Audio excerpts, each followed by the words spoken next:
Everybody, welcome to Thursday afternoon.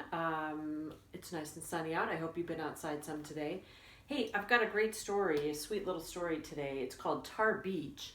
And before I read this story, I just wanted to give you a tiny bit of background information, both about the author and then a little bit about me, actually, that connects to this story. So, this author is named Faith Ringgold, and she writes a fiction story called Tar Beach. But you can tell that it's a little bit about her, or it was inspired by when she was young. She grew up in Harlem, which is in New York City, and talks about a bridge in New York City that she just really, really loves. And I noticed when I was getting ready to read this story that I have a picture in my living room of the Brooklyn Bridge, which is also in New York City and is my favorite bridge. I lived in Brooklyn for a while and just fell in love with walking across the bridge and seeing it, and its architecture. I just really, really love it. It's super cool. So anyway, you will see that this is a fictional story. It comes up right away that it can't be true, but I do think that this author was inspired by her life growing up in Harlem. So let's just jump right in. It's called Tar Beach by Faith Ringgold. Tar Beach by Faith Ringgold. I will always remember when the stars fell down around me and lifted me up above the George Washington Bridge. Here's the clue that this may be fiction. I could see our tiny rooftop with Mommy and Daddy and Mr. and Mrs. Honey, our next door neighbors, all playing cards as if nothing was going on. And BB, my baby brother, lying real still on the mattress, just like I told him to. His eyes still huge floodlights tracking me through the sky. Sleeping on Tar Beach was magical. Lying on the roof in the night with stars and skyscraper buildings all around me, it made me feel rich, like I owned all that I could see.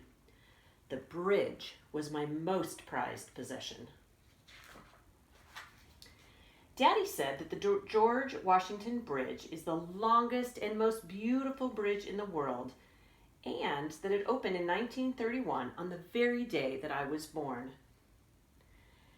Daddy worked on that bridge, hoisting cables. Since then, I have wanted the bridge to become mine. And now I have claimed it. All I had to do was fly over it, and it would be mine forever. I can wear it like a giant diamond necklace, or just fly above it and marvel at its sparkling beauty. I can fly. Yes, me, Cassie Louise Lightfoot, only 8 years old and in 3rd grade, I can fly.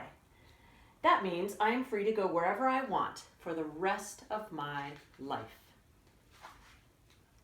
Daddy took me to see the new Union building he's working on. He can walk on the steel girders high up in the sky and not fall. They call him the cat.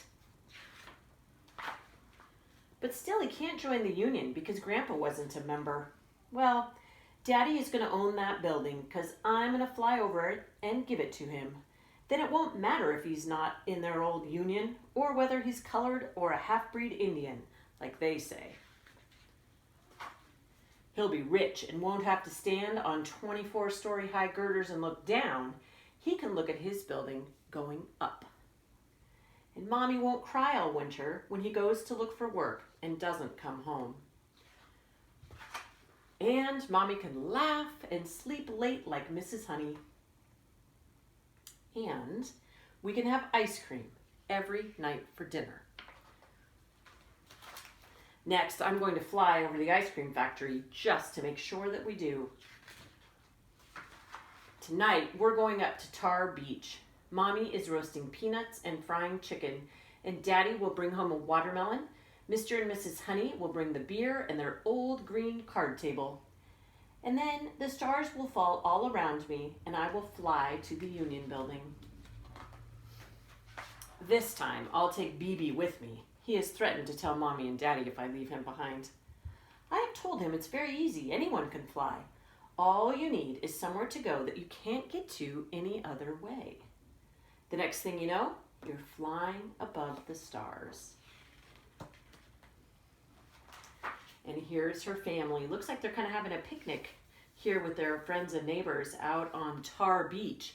And I'll tell you that when I lived in New York City, we lived in a building called the Brownstone, and it had a roof like this where you could go up. There was a cool little ladder at the third story, and you could go up and you could have a little beach. You have to use your imagination to imagine it being a beach, all to yourself, where you would have this beautiful view.